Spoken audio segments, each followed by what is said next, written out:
বিষয়টি নিয়ে এই যে কিছুক্ষণ আগে আমাদের এই যে রাজ্যপাল মনোনীত সদস্য উনি বিভিন্ন যে প্রশ্নটা করেছেন যে বাজার ইনস্টলেশন থেকে আরম্ভ করে হ্যাঁ কোম্পানি আনবেন ক্লাস 3 পর্যন্ত পড়ছে ক্লাস 3 পর্যন্ত পড়ছে আমরা গ্রাজুয়েট আমরা রাজ্যপাল মনোনীত না রাজ্যপাল মনোনীত অনেক কিছু করতে পারে এসে আজকে আমি সিএম এর ইনচার্জ হিসেবে ওনাকেও ওনার যে বক্তব্যগুলো উনি জানতে চেয়েছে সঠিক সময়ে উনি জানার জন্য উনি প্রশ্নও করেননি তো ওনাকেও তো কিছু উত্তর দিতে হবে আমার দেব না আপনি আপনাদের এই এমডিসিকে আপনারা অধিকার দিবেন না আমি বলছিলাম উল্টা আপনি তো একটা থেকে 1 টাকা দিয়ে কমিটির ব্যাপারে আমাদের বক্তব্য আছে ওইটা তো রিলেটেড আপনার বক্তব্য থাকতে পারে আপনার বক্তব্য শুনেছি আমরা তখন আপনার বক্তব্য তো শুনলাম আমরা এখন আমার বক্তব্য শুনতে হবে আপনার আমি জবাব নির্বাচন দিচ্ছি জবাব নির্বাচন ভিলেজ কমিটি তো গেছে না ওটা আমি জবাব নির্বাচন দিচ্ছি আপনারা শুনতেই এই বিলের উপরে জবাব রাখুন এই বিলের মন রিলেটেড কথা বলতে হবে না তো মন রিলেটেড কথা বলতে হবে না তো স্যার এটা তো স্যার এরপরে তো আমরা এখন বিলের উপরে ডিসকাশন এর উপরে ডিসকাশন করব জবাব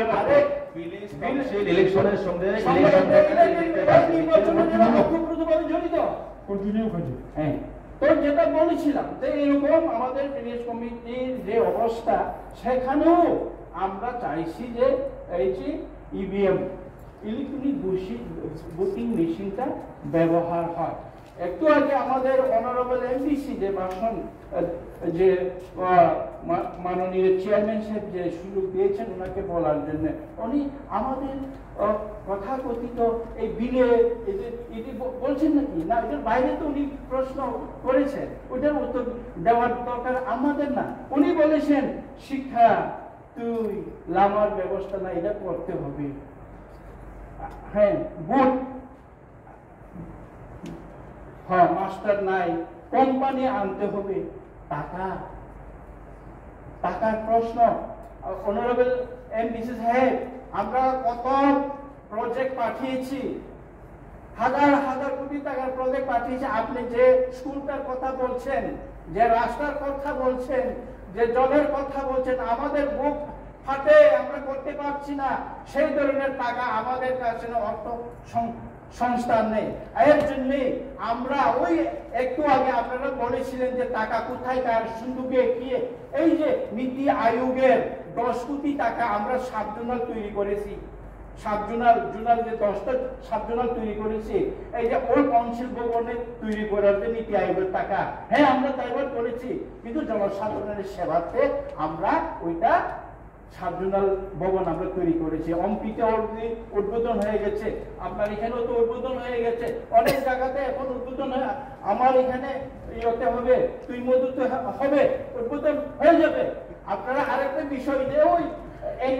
এনইসির যে ত্রিপুরা ভবন শিলংয়ের সাথে জড়িয়ে শিলংয়ের এটা সেপারেট বাজেট সেপারেট এনইসি থেকে 4 কোটি টাকা ওনারাই আমাদেরকে এখনো দেয় নাই শুধু ডিপিআর তৈরিটা ওইটা কখনো এখনো হয় নাই ডিপিআর আপলোড হয়েছে মাত্র স্যাংশন হয়ে আসবে কিনা সন্দেহান আপনার এরিয়াতে ডেভেলপ করার জন্য বিকাশ ডেভেলপমেন্ট কাছ থেকে টাকা আনেন কিন্তু 50টা সাবজোনাল করার জন্য টাকা আনুন না আরো আমি তো দিতে রাজি আমরা পাঠিয়েছি প্রজেক্ট আমাদের প্রজেক্ট এখন অব্দি 5,500 কোটি টাকার প্রজেক্ট পাঠানো আছে কিন্তু আসে নাই তো হ্যাঁ আমরা থ্যাংক ইউ জানাতে চাই আপনি গরু রচনা লেখেন নদী রচনা লিখবেন না আমরা ধন্যবাদ দিতে চাই আপনাদের মারফত আমরা অনারেবল এই যে চিফ মিনিস্টারের মারফত আমরা হসপিটাল প্রাক্তন চিফ মিনিস্টারের ইয়েতে আমরা হসপিটাল পেয়েছি ভার্টিক্যাল এক্সটেনশন পেয়েছি হ্যাঁ আমরা আরো চাই যেটা স্কুল 1633টা স্কুল আমরা এখানে ইনফ্রাস্ট্রাকচার ভাবে আমরা মেরামত করতে পারছি না, মাস্টার নিয়োগ করতে পারছি না, পেনশনারদের টাকা দিতে পারছি না। তো আমরা এখন আপনি যে বলেছেন যে পিএসইউ করার জন্য, ব্যাম্বু যে করার জন্য উনি যে কোম্পানি এনে লোকদের চাকরির ব্যবস্থা, কাজের ব্যবস্থা করার জন্য যে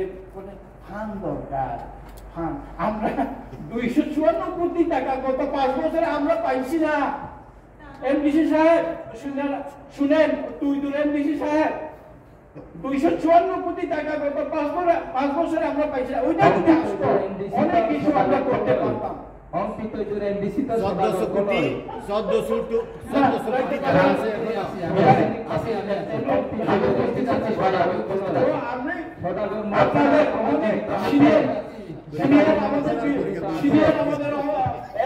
আমার কিন্তু খুব প্রিয়, আমাকে উনি ভালোবাসেন। আজকে আমাকে এই ধরনের বলছেন, কিন্তু ওনার সাথে আমার ভালোই একটা সম্পর্ক। দাদা, আমরা সবাই মিলে চলুন। আপনি আজকে একদিনের সিএম, আপনার সব কথাটা বিকৃত হচ্ছে, কিন্তু আজকে একদিনের সিএম হচ্ছে কিছু কথা বলবেন না, ঠিক আছে, পরিচালিত এমডিসি প্রশ্নের উত্তর দিতে দাও, এত ডিস্টার্ব করেন কেন?